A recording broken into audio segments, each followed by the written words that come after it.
They told me, and I had this characteristic that I'd never heard of before. It was called tough poise. And I said, what is tough poise? And they said, well, a basic way of describing is no one will know you're a leader until there's a crisis. But the moment you see something that must be done and everyone else begins to panic, you just naturally elevate. So we say the arena is about communication, leadership, character, and big ideas. I'm getting into one. I've done one pretty well. The other two, I'm on the way up. Right now, one of the secrets in the entrepreneurial world is a lot of the new wealth, new entrepreneurs, they're actually Christians because it takes a lot of faith to start things from scratch. The arena is a place where you say you want people to grow in mastery in the realm of leadership, communication, and I forget the third one. Character. And character. Yeah. So why did you guys choose those three things? Why did we choose those three things, Aaron? What extreme or conviction? No, I'm just kidding. Yeah, no. So initially it was communication. We started with the art of communication, a master class about almost 2 years ago now. We launched it online during COVID and we kind of had a bet. He thought it wasn't gonna work. He's like, we'll sell like 30. I'm like, no, we're just like 300. And he's like, all right, if we do that, then we're partners. I made a financial mistake. I said, I'll do this, and you think it's going to work, so you can have 50% of the profit. It was a terrible mistake on my part. I rocked him on that one. No, so we started there. And I convinced him to just give me 1 day of your time. And I had this old note in my phone from when I was, we're always on a journey of communication, but I really knew nothing. And I was like, give me 5 steps. And he's like, I won't give you 5 steps. I'll give you 5 elements of communication. So he walks me through the 5 elements of communication. And we filmed that, and that was the communication core values. That was the origin of how this began. And what are those 5 steps real quick? Go. What are the 5 elements? The elements are wind, water, fire, wood, and earth. And each one of them describe a different aspect of a communicator's inner world and the message they bring. Earth is about your character. Wind is about your big idea. Fire is about your passions. Wood is about tactical application. How do you make it grow? And then water is how you connect to the community, is how the whole room connects together. So good. And so each one of these elements describe a different aspect of world-class communication. And then from there, we also then developed the 3 intrinsics, which I talk about. Now, if you look at it from sales, are there any primal drives that you can tap into with a customer? And I'd say is that there are 3 primal drives that drive every human being. And if you don't tap into them, you're lacking in your story. It's a need for intimacy, a need for progress, and a need for meaning. And so all great stories have all 3 of these in them. Every great movie has intimacy, meaning, and destiny or progress. An average movie has 2, a bad movie has 1. So all the men movies with bombs, every Michael Bay movie, is usually about destiny. We got to take the land, win the battle, and advance. Every chick flick is about intimacy. It's about love and romance, connection. But when a movie is phenomenal, it has all 3. So you look at a movie like Gladiator. It has intimacy because here's a man who loved his family and his family was killed. So his whole story is driven by his love for his family and to reconnect with them. The whole movie is about meaning because the empire he understood with its values with Marcus Aurelius was now gone. And now an evil emperor has taken over. And does life have any meaning anymore? And then it's also about progress. When you've been, even the very beginning of the movie is the barbarians going to war against the Romans, and one of the commanders said to Marcus Aurelius, a people should know when they're defeated. And he says, would you? Would I? What he's saying is, no, you never give up on progress. You never give up on believing you can advance, you can win.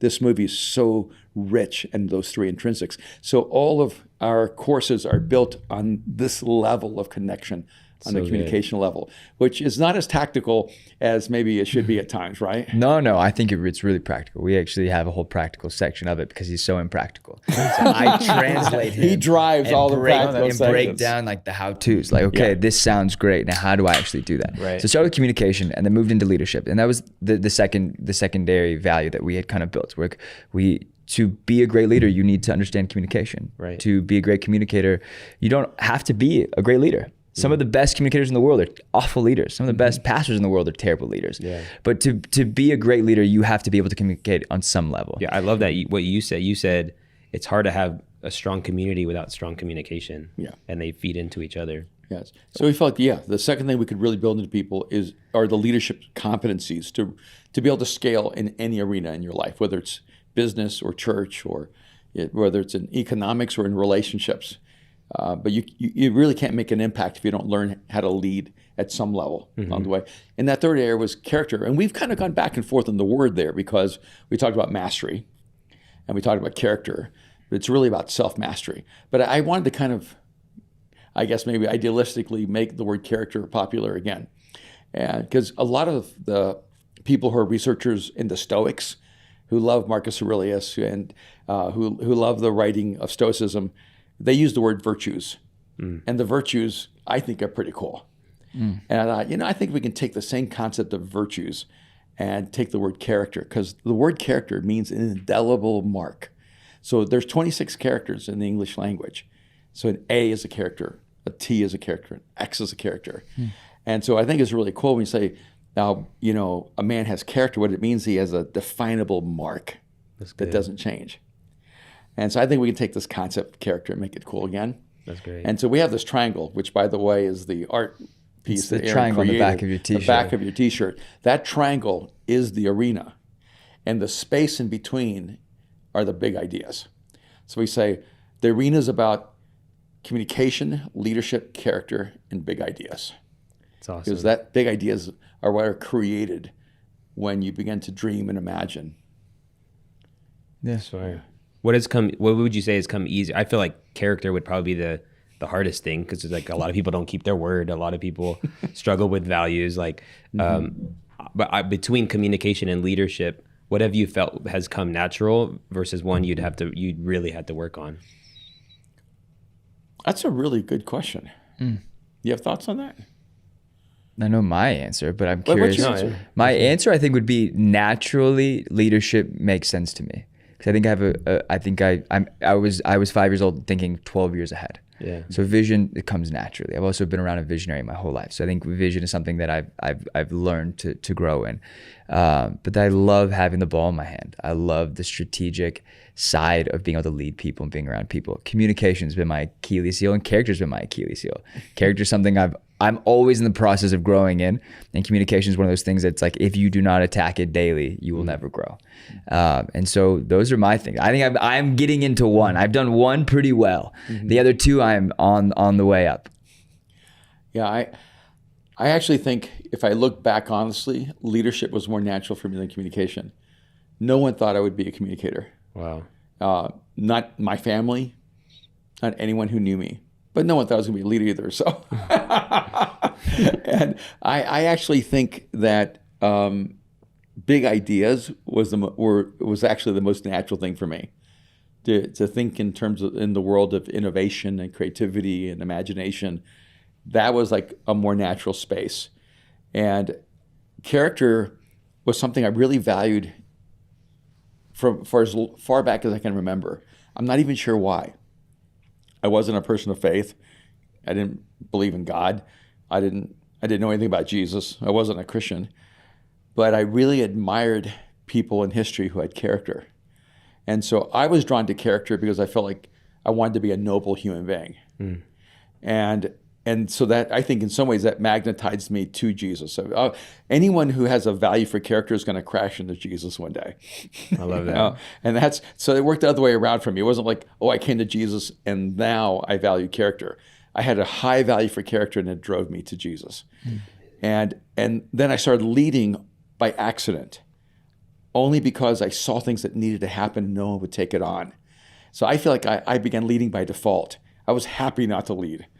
And in fact, I was a part of this leadership process years and years ago. And they told me, and I had this characteristic that I'd never heard of before. It was called tough poise. And I said, what is tough poise? And they said, well, a basic way of describing is no one will know you're a leader until there's a crisis. And because you don't need to lead. you're just sort of like chill and you'll follow, you'll be on the team. But the moment you see something that must be done and everyone else begins to panic, you just naturally elevate. He goes, so the more pressure there is in the world around you, the more you're just going to rise to the top. And we had a fight earlier today about the fact that my life trait has been, I choose the path of greatest resistance. Yes. And he was, we're talking about like going, hey, every once in a while, can we choose a path of like lesser resistance, and enjoy that and benefit from that? And I go, yes, we should. And you're right. My tendency has always been, if I look and go, this is the hardest thing to do, I choose that. This is the most impossible thing to succeed at, I choose that. This is the environment where you're guaranteed to fail, I choose that spot. And I think it's because I have this psychological thing called tough poise. I need a massive crisis or challenge to cause me to lead. Wow. And then with communication, I never thought I was going to speak. I was so shy and so introverted, but I finally had something to say. So I don't know if I became a speaker or just felt like I had to say something. And so it was so important. It demanded that I learn the craft. Some people, I think, want to become famous speakers and search for their message. Yeah. I was the other way around. I had a message and I felt I would be ashamed if that message had been communicated in a way it didn't deserve. That's good. They say, I forget who says it, they do, but it's a prepared messenger is better than a prepared message. No, that's good. I like that. Who has been some voices, like when you think about the craft of communication that you were drawn to? Well, frankly, Christianity has a really huge advantage in some of the stuff. People don't realize, like, the coffee shop movement across the world, they should thank the church. I mean, Christianity really crushed it in having the best coffee shop cultures in the world. Wow. And Christianity was really like the incubator for so many of the social media giants. It's kind of astonishing when you think about it. And right now, one of the secrets in the entrepreneurial world is a lot of the new wealth, new entrepreneurs, they're actually Christians because it takes a lot of faith to start things from scratch. But if you work backwards, the best singers came out of the church. I mean, that's why we have Whitney Houston. That's why we have Aretha Franklin. That's why we have Beyonce, because the church had such a high culture for music. And Christianity had the best incubator for communicators. So when I became a follower of Jesus and I started hearing these speakers, I've never heard speakers that good. I didn't know people could actually be that interesting. Yeah. And I mean, I know there are a lot of people who are not good speakers, but I would listen to politicians, then I would listen to a preacher, and I'd go, T.D. Jakes is way, way better than Bill Clinton. Yeah. Right? There's no comparison. They would say Ronald Reagan is the best communicator as a president, but he would be as good as the pastor of a mid-sized church. And so I think sometimes people don't realize what kind of incubator the church is for human talent and human potential. I love that. So I come to faith and I start hearing all these incredible communicators. And part of what I realized is, they have deep conviction. Like they really believe this and they really care. And because they believe it and because they care, it creates a dynamic. And so in me, I thought, okay, two things. Only talk about things you believe and only talk about things you care about. And that'll create some kind of chemical response. That's good. That will turn into what people call a good communicator or a great communicator. I love that you said that the church is like an incubator. Because like even for creative, like Sean, I know you just did an interview with Sean, Kyle, like we've all found our craft and developed our craft in the church. Like Ryan Pineda. I mean, it's like all it's these crazy. guys. And then like the strip, the Las Vegas strip, people working at those Cirque shows, dude, because there's no other place you can get the repetition with the level of a lot of times the equipment or even the level to perform or just the excellence that we want to be at for on a Sunday. Yeah, even the innovations in production. Right. I mean, so much of that was incubated in the church, lighting and sound. No one else, except for the world of television and film, had to figure out how to put on an event every single Sunday. Right. Exactly. You know, with that, it's coming whether you like it or not. And then when the churches grew, they're doing it every single Sunday for 5,000 and 10,000 and 20,000. The greatest production teams in the world were volunteers at churches. And they're now working in the industry everywhere. And so even if you don't believe in God, you should believe in what happens in human community when you have a common goal together, because it creates something really extraordinary.